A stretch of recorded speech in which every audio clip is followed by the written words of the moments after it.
सम्मान करते हैं, क्योंकि भाषा किसी की माँ की है। भाषा मातृभाषा से जोड़ा जाता है। जैसे हम लोग का किसी का संथाली है, किसी का कुड़माली है, किसी का कोरटा है, किसी का मुंडारी है। तो भोजपुरी मगही भी किन्हीं की मातृभाषा है। हमें किसी की मातृभाषा शिकायत नहीं है। हमारा बात को समझिए, हमारा शर्त यह है कि आप दुनिया की किसी भाषा को झारखंड में रखे गीत गाएं, उसका गाना सुने, हम कानूनी मान्यता नहीं देंगे। बात समझिए, सरकारी दस्तावेज में मान्यता नहीं देंगे, हम ये बात कह रहे हैं। हाँ, बाकी अगर उसके बाद भी अगर आपको दुविधा है तो जिला वाइज सर्वे कीजिए। पलामू गढ़वा साइड में हो सकता है उन भाषाओं को बोला जाता है, तो उसमें एक बुद्धिजीवी जो भाषा साहित्य का ज्ञान रखते हैं, जो भाषा पे जिनका एक बहुत बड़ा रिसर्च रहा है, वो जिला वाइज कैटेगरी कर सकते हैं। और जिला वाइज जो सीमा है सटा हुआ, वहां उन भाषाओं की बात कर सकते हैं। पूरे झारखंड में आप कहीं नहीं, और खासकर धनबाद बोकारो में आप उठा के ले आइएगा उन भाषाओं को जो धनबाद बोकारो में नहीं है, तो ये हमारा दुर्भाग्य है। तो लड़ाई कभी भाषा की नहीं है, बात एकदम क्लियर है।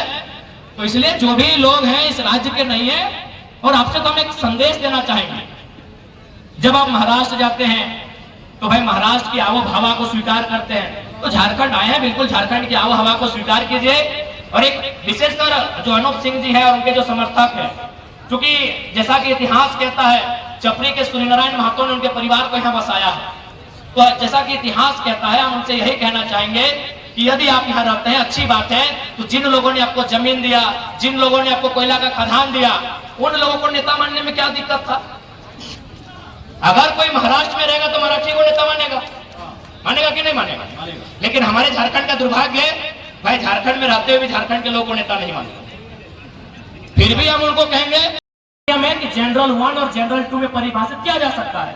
बहुत सारे ऐसे राज्य हैं वहां जनरल विजय जनरल वर्ग से आते हैं, जनरल 1 और जनरल 2 में उसको परिभाषित किया जाता है। जो जनरल 1 होगा वो केवल झारखंडी भरेंगे, और जो जनरल 2 होगा, जो 10% छूटेगा, उसमें all over India, Bihar, UP, Bengal, Calcutta जहां भरे, कोई मना नहीं है।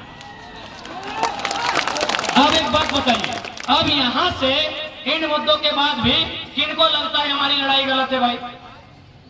और एक बात, जो लोग हमारे राज्य में चढ़ के बात करते हैं, अच्छा एक बात बोलिए भैया, उत्तर प्रदेश के लोग भी रहते हैं, माइक से ही बोलिए ना। हाँ बोलो सर। रहते हैं, उत्तर प्रदेश के लोग रहते हैं, हाँ रहते हैं, बिहार के लोग रहते हैं, बंगाल के लोग रहते हैं, पूरा स्टेट का लोग रहते हैं, पूरा स्टेट के लोग रहते हैं, लाखों में रहते हैं। लाखों में। क्या आपके प्रदेश में उन्होंने कभी अधिकार मांगा है? नहीं, नहीं कभी नहीं। उनको सबको झारखंड में चाहिए, कहे झारखंड मौका देता है। देखिए दादा सामने है, सबको झारखंड में चाहिए। उधर वालों को उधर का हिस्सा चाहिए, इधर वालों को इधर का हिस्सा चाहिए, इधर वालों को इधर का हिस्सा चाहिए। सबको बराबर झारखंड में ही अधिकार चाहिए। उनकी भाषा को भी यहाँ चाहिए, उनके टीचर भी यहाँ होने चाहिए, उनके वकील भी यहाँ होने चाहिए, उनके सब यहाँ झारखंड में होने चाहिए। यही महाराष्ट्र है। महाराष्ट्र में भी लगभग अनुमानित 25-30 लाख के आसपास में यूपी बिहार के लोग रहते हैं, बंगाल के लोग रहते हैं, उड़ीसा के लोग रहते हैं, गुजरात के लोग तो बहुत ज्यादा रहते हैं। और एक बात, आज आपको एक बात क्लियर कहना चाहेंगे, 1960 से पहले आपके महाराष्ट्र का नाम बॉम्बे था, बराबर है भैया? बॉम्बे नाम था।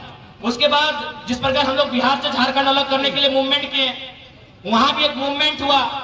तो वहां क्या होता है, 1960 में दोनों राज्यों का विभाजन हो गया, बॉम्बे बना गया, एक तरफ महाराष्ट्र और एक तरफ गुजरात। आज जो बम्बई नगरी है उसको बनाने में गुजरातियों का बहुत बड़ा योगदान है, उनके व्यवसायियों का, उनके व्यापारियों का। लेकिन आज तक गुजरातियों ने नहीं कहा है कि महाराष्ट्र में गुजराती भाषा को मान्यता मिले। नहीं, कभी नहीं। आज तक गुजरातियों ने नहीं कहा है कि महाराष्ट्र में गुजराती भाषा को मान्यता मिले। तो फिर ये पड़ोसी राज्य वाले बार बार कहे करते हैं कभी भोजपुरी को मिले, कभी मगही को मिलेगा, कहे मिलेगा भाई? क्यों? और एक बात सुन लीजिए, हमारी लड़ाई कोई भाषा भाषी की नहीं है, बात को समझिए। हम लोग हर एक भाषा